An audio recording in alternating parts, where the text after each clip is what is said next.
Hey everyone, Token Dave over here, the dorky token black guy that's just trying to get by. And welcome to another edition of Helltober, my celebration of horror and Halloween for the month of October. Guys, let me be honest with you, I am so not a morning person.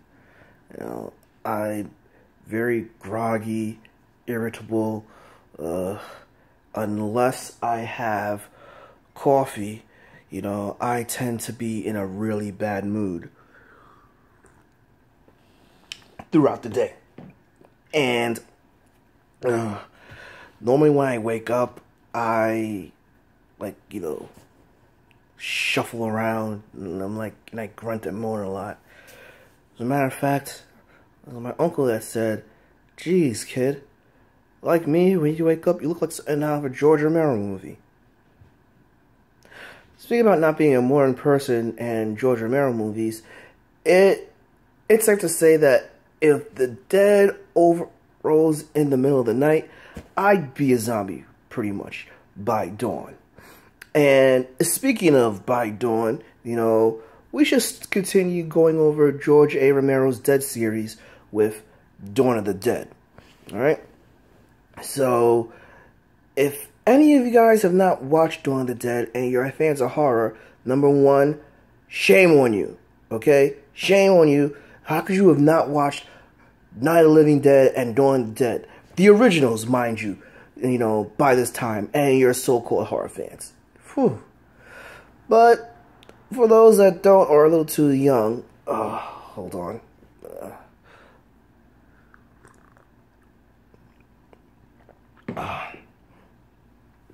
For those that don't know, basically, Dawn of the Dead is the second installment of George A. Romero's Dead series. In this edition, basically, as depressing as the ending of Night of the Living Dead was, there seemed to be at least some competency with, people defending against hordes of zombies. Not in this one, because the zombies have pretty much done tons of damage and are beginning to run very wild throughout the world. We are back in Pennsylvania in this one, where a news executive or a news broadcaster, I'm not sure what she totally is, but news broadcaster Fran is actually contemplating whether or not to escape Pennsylvania with her boyfriend, her boyfriend Steve, aka Flyboy. Steve is actually in cahoots with a SWAT team member named Roger, whom is actually thinking about up and leaving as well too. And while invading a housing project, Roger encounters another SWAT member, Pete, who Pete himself is already thinking about leaving. And Raj convinces Pete to go along with him, Steve and Fran, and as they fly out of Pennsylvania, they end up realizing that they're low on fuel and need to find a place to stay. And they come across a shopping mall where they decide to take refuge from the growing horde that has spread throughout the world.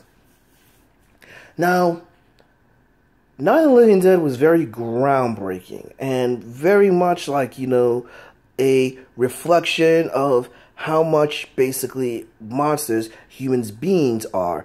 And it also highlighted, the sociological issues of racism at that time. While the latter is an afterthought, this one actually focuses more on consumerism, making all humans become zombie-like, slave-like creatures to materialism, and hence one of the reasons why this movie takes place in a mall.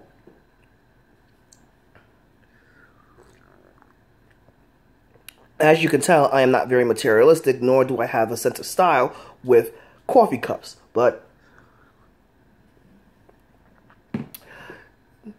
hence me not being part of that zombie horde and everything with materialism. Anywho,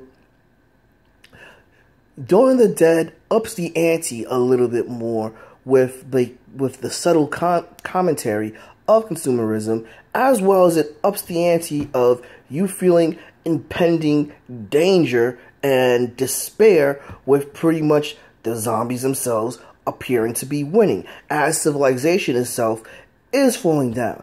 Something that's very interesting with George A. Romero's zombie movies, because we are used to horror movies. We were mostly used to horror movies with a depressing end, but not depressing that it affects the entire world. More depressing where it affects the particular people or the particular region. But Dawn of the Dead, it just took off and ran with it, you know, and it did so in a very effective way.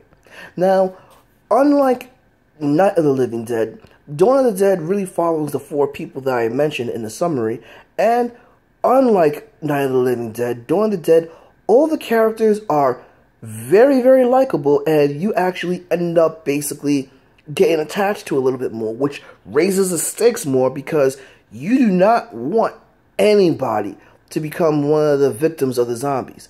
However, this being a horror movie, it will be bound to happen, and when it does happen, you know, it basically, you know, it triggers a response. And that's one thing that, like, you know, effective horror movies do. Effective horror movies gives you characters that you like, that you're like, okay, you cannot tell who's going to live or who's going to die, and when it happens, you know, you're kind of like, oh man, that really sucks that this person died, you know. And this kind of does happen in this movie, you know, with the survivors of this movie, basically, you know, you're glad that they survived, but the people that died in this movie, you are really upset that they died, you know. Well, for me, one death was, I didn't care for too much of this character, but compared to the other movies, these actually had the most likable characters in there. In addition, this movie had a bit of an upgrade now that it is in color, and to top it off, the budget was raised a little bit. So this allowed basically more items to be displayed, hence the commentary on socialism. I mean, not socialism, consumerism. Ugh. This movie does, unlike Night of the Living Dead, this movie actually made the career of one particular person, Ken Fiore. You know, Ken Fiore is the breakout character and the breakout actor of this whole movie, which is very surprising because, once again, George A. Romero actually basically, you know, puts an African-American in the forefront, and as well as not only an African-American, but a fellow token, you know, of the cast, which is very, very interesting, you know. Another character that's actually in this movie that was handled poorly, well, was mostly handled poorly, is Fran. I keep forgetting her full name, but I know it's Gail something. But her character in this movie was handled very poorly, and George A. Romero kind of ended up being known for this for these previous 2 movies, and a movie that he made a little bit earlier, which I probably will get into somewhere way down the road. However, you know, while the character was done poorly, she was actually highly effective, more effective than any of the other females in the previous movie, which is a huge step up.